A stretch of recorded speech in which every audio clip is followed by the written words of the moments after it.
Jim Reid, are you So- calling in to give us a bad beat and tell us about a story? Now, Jim, you've played poker before, correct? Now you got a story for us. Tell us about a time. What about a time when I laid a bad beat on somebody else? Does that count, or does it have to be? Because I'm a pretty lucky guy. I'll be honest with you. All right, well, tell us the story with fan history.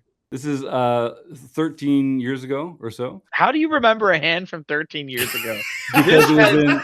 God, I don't remember crazy hands that happened last year's series. This has got to be a crazy one. This one just stands out to me because it was the first tournament I'd ever played since I got Poker Tracker. It was the big 22 on Poker Stars back in the day. And spoiler alert, I went on to win it. And I used the winnings to put a down payment on this house. We were living in my mom's basement. And my wife and I bought this house with the winnings. So my first big score. Anyway, I flopped 2 pair. He had a flush draw.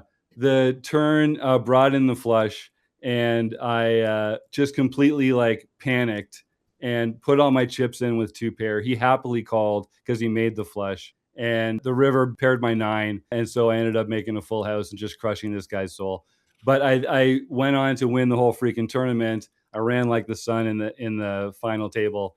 And it was just one of those things where I think I've never played worse poker in my life, but just was in the right place at the right time for that one. It just laid a bunch of bad beats on people, and it was really unfair for them. But Jim, I think that's a really good point. We'll get to John's perspective on whether that was a bad beat or not and how that other person can feel. But I think there is a component when you start thinking about, you should get that confidence. And if you don't donk it off after you get that, that's when you get that feeling. And the thing is this is an amazing story because you're able to actually build and buy a house, start building your family. And I know you just moved. So it's a great story because I love the foundations of poker. Yeah. Thanks, Jason. Appreciate it.